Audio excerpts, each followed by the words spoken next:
small group discussions as part of COSI, the Committee on Scholarly Interactions. It was really great to talk to my co-residents about all sorts of current events and issues, and I even decided to become a COSI co-chair as a result of that wonderful interaction. The big events like brunches or dinners and stuff like that, where you have a large number of residents, volunteers coming together and being in the kitchen, and maybe not everybody knows how to cook, but everybody was there just to give the help and the energy, and everything comes together miraculously every single time. Favorite memory is this is where I met my wife Chelsea. I think my two best memories are coming here for the first time, seeing, it was better when I was coming here. I felt I was really lucky, but then I actually came here, I felt even luckier. So it exceeded all my expectations in terms of community, in terms of just quality of everything. And then my second best memory was when I actually came back here for the second time. I moved to another dorm, and it just didn't play out very well. And I came back here with kind of refreshed a little bit things, and I really, really enjoyed them. Our weekly spec meetings, where we would get together, you would cook the dinner, and we would gather around the table, and we would listen to the students announce their plans and to begin to think about problems and solve problems. Out of those meetings and out of that time working together, close relations developed, a few marriages happened, maybe more than a few, I don't know. There have been more than a few. There have been a few, even you officiated, so there has to be very most of them. I officiated it. And I think that watching students take responsibility for leadership was, to me, one of the big positive memories of working in City and Pacific. And one of mine was Annette Kim was our associate postmaster at the time. She and I decided more and more young women were coming into the dorm, so we should do something to get them to know one another. So we had this great idea of wanting them to come and learn how to knit. Now, Annette and I did not really know how to knit. We could start something, and so we got the girls going, and we let them go back to their dorms with knitting needles and yarn. We never finished ours, but they did. And then one time we decided we'd go to Newport, Rhode Island, to see the mansions down there, and we had tea, an elegant tea party, so it was fun hanging out with some of the young women at times. So I enjoyed that. I learnt my photography. Yes. But I think for me, thinking big is probably what comes to mind when we were trying to organize the COSI talks. Initially, we called it the Professional Development Committee, and I was the first Professional Development Chair. I didn't like the name, so I said, well, it's a dorm, it's going to be scholarly interaction, so let's call it Committee on Scholarly Interactions. And then when we were trying to recruit speakers, something nice happened. We just on a whim, we invited Professor Bob Langer, and luckily to us, he said yes. And then now that we had Langer accepted, we went to the next professor, who is Wolfgang Ketterle, as a Nobel laureate, and we said, hey, we have a lecture series with Bob Langer as the first speaker, and he said yes. And I would say that kind of set the tone. The third speaker that year was Noam Chomsky. So that sort of set the tone for, I thought we were going for broke, but we realized that we could just aim as high and as big as we wanted. And it's a magical, MIT is also an equally magical place to make that happen. I felt that was, a lot of these could not need not have gone the way they did, but in a lucky twist, many of these did come through, and if you look at the roster of speakers now, I get goosebumps. So my favorite memory of SIDPAC is buying and filling a van, essentially, of flowers from Costco for the flower arrangement event. And this was a very innovative event. I believe it was from the environment chairs or the plant chairs.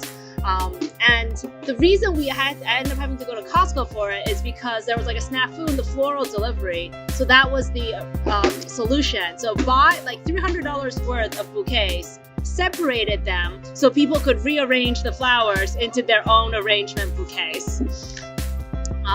So that level, just a bit of absurdity, but also just the very creative problem solving, and that recognizing at the end of the day, it's not the final result, it's just kind of the process to get there. So I was orientation chair, and we got a sponsorship from Whole Foods, and they decided to give us an in-kind donation, which meant they were going to give us $300 equivalent of something. So I asked for corn for the barbecue because I thought that would be nice. I had no idea what $300 in kind of corn looked like, but it looked like 3 giant bags. Each bag you could comfortably fit 2 people inside of. And the person that I asked, I was like, there's gonna be some corn, could you like drive me? This person had what must have been the actual smallest car available to buy. We could barely fit 1 bag in with us each time, so we had to make 3 trips. But then what was amazing is we covered basically the kitchen floor with corn, and we pointed the volunteers at it, and they just went for it, and it was awesome. And what I would love to see is, and I know that enthusiasm is still here, to like look at an impossible, very strange task and just embrace it without question. I would love to see that showcased for the rest of campus because I think it's so inspiring.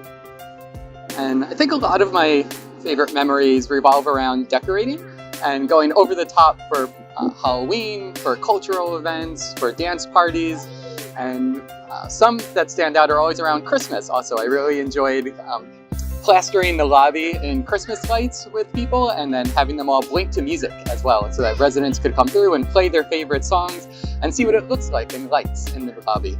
And so it's a really nice example of bringing the holiday spirit into SIDPAC for a lot of different cultures and events throughout the years.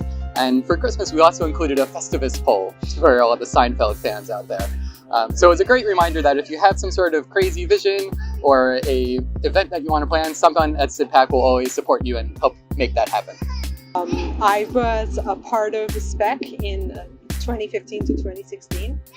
I was chair of the hall, and I think the events was one of the memorable moments at SP. I made a lot of friends that I'm still in touch with, and that was, I think, the most valuable gift that I received from SP, the friends that I can still talk to and we're in touch. It's amazing. I was doing mathematics PhD, and for the entirety of my PhD I lived here in Sydney Pacific, so it was, it's a very special place for me. And I always remember Thanksgiving dinners that we had back then, because I'm from South Korea and I don't have family here, so it can be kind of a lonely time in Thanksgiving, but I really appreciated that my dormitory took care of me during that time and served me nice dinner and made me feel like I'm a part of a family, so I would always cherish that memory. I was here in the Operations Research Center PhD program from 2013, and I pretty much only finished in 2016. But during that time, I lived in the Sydney Pacific and in Ashtown. But obviously, Sydney Pacific is way better, right? And then, I really remember the board game nights and all the movie nights and so on that I really liked. Going forward, I'm sure, as the headmaster and everyone called, we'll be dominating the dorm culture in the world. So let's go there. Yeah, I used to live in Tang Hall and I was very sad. And then I moved to SP and everything was better. And I met Yunke, and well, now we have Yep. So kids here. So I guess that's yeah. So SP has been a very important milestone in our lives, certainly. yeah. What do you remember most about SP? Actually, I like the. Maybe someone already mentioned this, but the trip to Costco is definitely the most memorable one, where we got 5 watermelons to fit into a van, to fit all the people here. So that's actually one of the memories. Yeah, nice. Yeah, I remember all the nice brunch events and outdoor movies.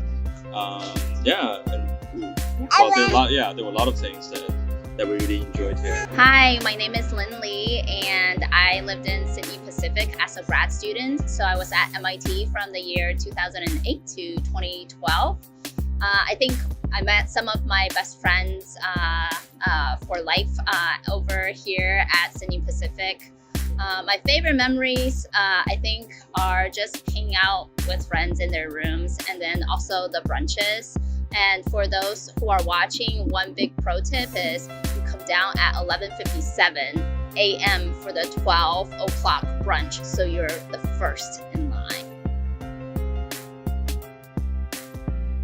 The community is just something I haven't found anywhere else. The volunteer spirit for all the events, the involvement that the students have for the government events. And I think one of my favorite memories is running the orientation coffee hour when I was coffee hour chair, I think in 2016.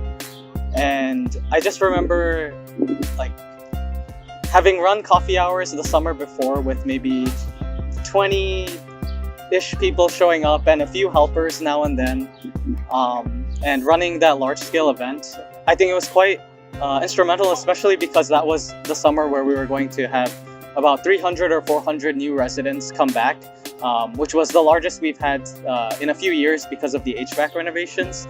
And I think going from a coffee hour where there's 3 or 4 helpers coming by to one with almost 30 to 40 people being around to cut fruits and help out with tables set up for the really nice outdoor coffee hour we had was it's just like the emotional feeling of working with people.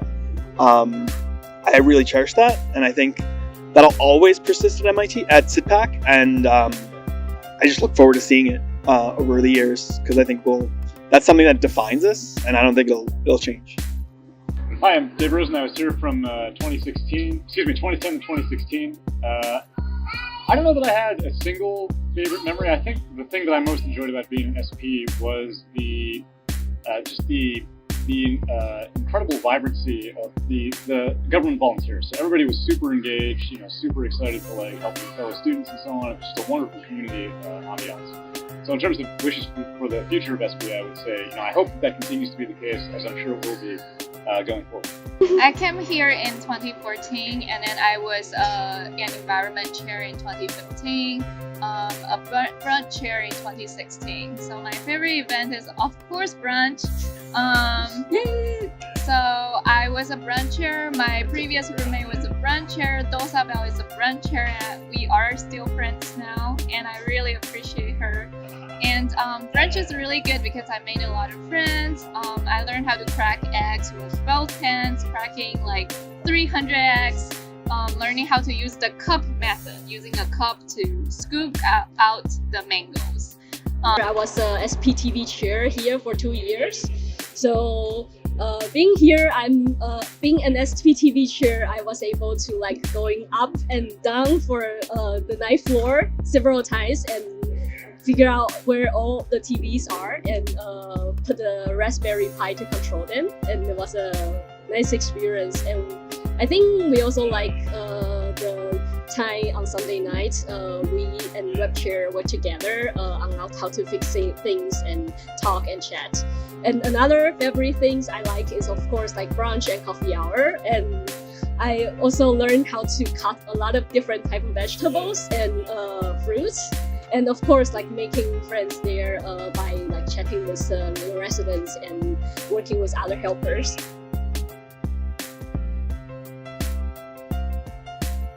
This was after the 2013 Boston Marathon bombing. when the city of Boston was in lockdown, and with so many graduate students unable to leave and go shop and go to restaurants, the House government really came together. We ended up ordering, I think through the whole councilors coordinated ordering 60 pizzas, I think, that night to feed all of the residents. And we all came together in the multi-purpose room through such a difficult period, but it really embodied what SP means.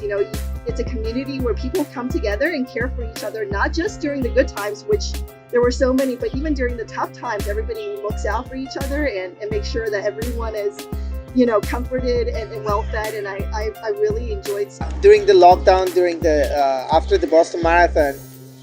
We ordered like 50 pizzas for the dorm, and then while SPEC was holding interviews, a lot of residents and officers volunteered to feed a lot of people that didn't have food or couldn't get out to get food, and that was a great show of like the dorm spirit.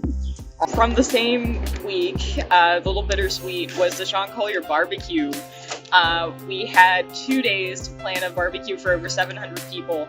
And it was my first Costco brunch run, basically, where instead of getting a normal training for doing the brunch shopping, we piled into my car and bought enough food for 700 people very last minute at like 5 o'clock on a Friday.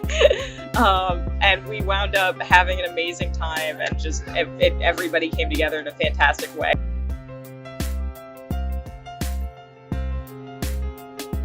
I really appreciate the community, so I hope that SP can stay as welcoming as it always has been. And going forward, I think being a helper at SP and able to meet every other friends here is really valuable for grad student and how we being here as a community. So I think it would be nice to have this helper culture and being together and support each other culture going forward. I forgot to mention that I was also a trustee for 4 years. I love the Constitution. Hope the Constitution continue to thrive. And it's similar to Dave. I think that's the wish for the future, that this continues, because it's just what makes this place really special.